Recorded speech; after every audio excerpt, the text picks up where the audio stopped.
ऐसे विषय पर बात करने वाले हैं जो कई लोगों के लिए एक रहस्य जैसा लगता है, लेकिन यकीन मानिए अगर इसे सही से समझा जाए तो ये आपकी आर्थिक यात्रा में एक बहुत बड़ा मोड़ साबित हो सकता है। मैं बात कर रहा हूं IPO, इनिशियल पब्लिक ऑफरिंग की। क्या आपने कभी सोचा है कि बड़ी बड़ी कंपनियां जैसे कोई नई टेक्नोलॉजी कंपनी या कोई रेस्टोरेंट चेन अचानक से इतनी बड़ी कैसे बन जाती हैं? उनके पास इतना पैसा कहां से आता है? इसका एक बड़ा जवाब है IPO। ये सिर्फ एक वित्तीय शब्द नहीं है, बल्कि ये एक कंपनी के सफर का, उसके सपनों का और उसके विस्तार का एक बहुत ही महत्वपूर्ण पड़ाव होता है। तो आइए आज इसी IPO की गहराई में उतरते हैं, बिल्कुल एक दोस्त की तरह, बिना किसी उलझी हुई भाषा के। IPO, एक कंपनी का सार्वजनिक सफर। IPO क्या होता है? कल्पना कीजिए, एक दोस्त है आपका जिसने एक छोटी सी दुकान खोली। पहले वो अपने पैसे लगाता है, फिर शायद कुछ दोस्तों या रिश्तेदारों से उधार लेता है। दुकान धीरे धीरे बढ़ती है, ग्राहक बढ़ते हैं, शहर भर में फैल जाए। लेकिन इसके लिए उसे बहुत सारा पैसा चाहिए। अब इतने पैसे कहां से लाएं? यहीं पर IPO की एंट्री होती है। IPO, इनिशियल पब्लिक ऑफरिंग का मतलब है प्रारंभिक सार्वजनिक पेशकश। सीधे शब्दों में कहें तो जब कोई निजी कंपनी, प्राइवेट कंपनी पहली बार अपनी मालिकाना हक, शेयर्स आम जनता को बेचती है ताकि पूंजी जुटा, रेज कैपिटल सके, तो इस प्रक्रिया को IPO कहते हैं। सोचिए, पहले कंपनी कुछ गिने चुने लोगों या संस्थाओं की होती है, लेकिन जब उसे बड़े सपने पूरे करने होते हैं, माइनस जैसे नई फैक्ट्रियां लगाना, रिसर्च करना या नए बाजारों में कदम रखना, माइनस, तो उसे बड़ी रकम की जरूरत पड़ती है। ये रकम उसे बैंक से लोन लेने से भी मिल सकती है, लेकिन एक आसान तरीका है अपनी हिस्सेदारी को आम जनता के साथ बांटना। जब ऐसा होता है तो वो कंपनी सार्वजनिक कंपनी, पब्लिक कंपनी बन जाती है और उसके शेयर बाजार, स्टॉक मार्केट में खरीदने बेचने के लिए उपलब्ध हो जाते हैं। ये बिल्कुल ऐसा है जैसे कोई कलाकार अपनी कला को पहली बार एक बड़े मंच पर प्रदर्शित कर रहा हो। वो जनता से जुड़ रहा है और जनता को मौका मिल रहा है उसके सफर का हिस्सा बनने का। IPO में निवेश एक सुनहरा मौका या जोखिम भरा खेल।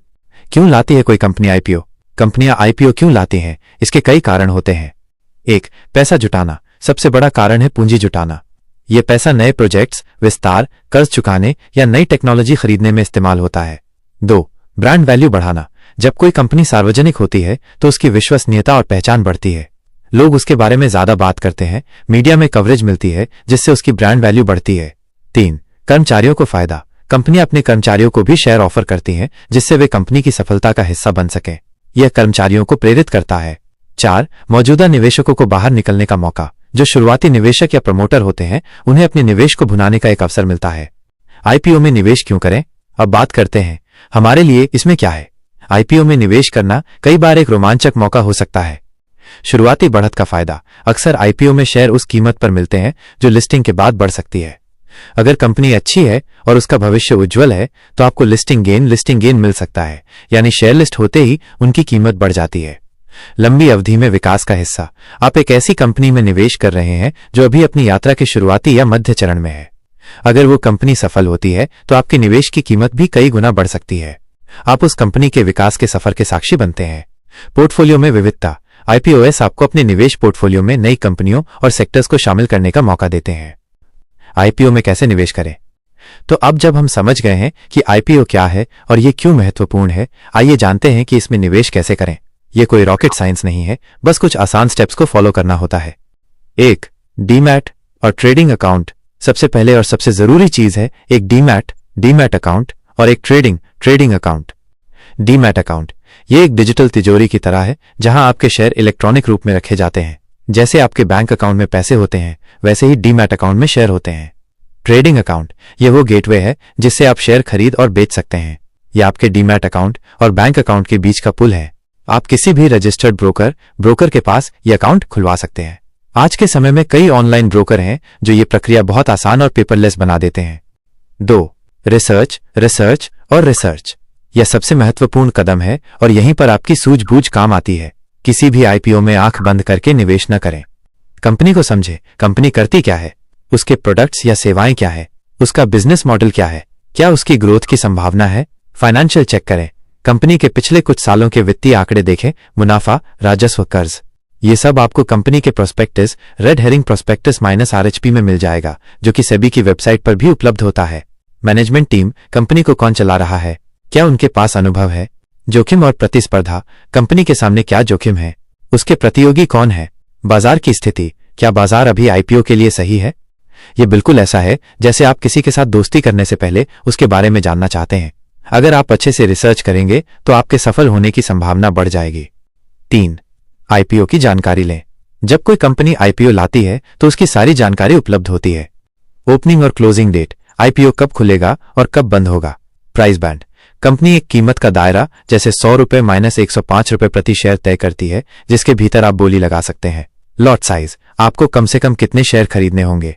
उदाहरण के लिए अगर लॉट साइज 150 शेयर है तो आपको कम से कम 150 शेयर खरीदने होंगे। उद्देश्य, कंपनी इस पैसे का क्या करेगी। 4. आवेदन कैसे करें।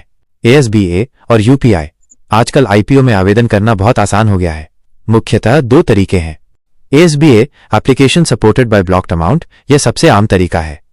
इसमें जब आप आईपीओ के लिए आवेदन करते हैं तो आपकी बैंक में उतनी रकम ब्लॉक हो जाती है जितनी के शेयर आप खरीदना चाहते हैं।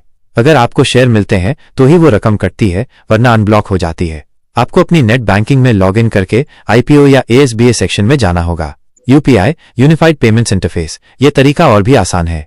कई ब्रोकर्स अब यूपीआई के जरिए भी आवेदन करने का विकल्प देते हैं। आप अपने ट्रेडिंग ऐप या ब्रोकर की वेबसाइट पर जाकर आईपीओ के लिए अप्लाई कर सकते हैं और अपनी यूपीआई आईडी डाल सकते हैं। इसके बाद आपके यूपीआई ऐप पर एक मैंडेट रिक्वेस्ट आएगी, जिसे अप्रूव करते ही आपकी रकम ब्लॉक हो जाएगी।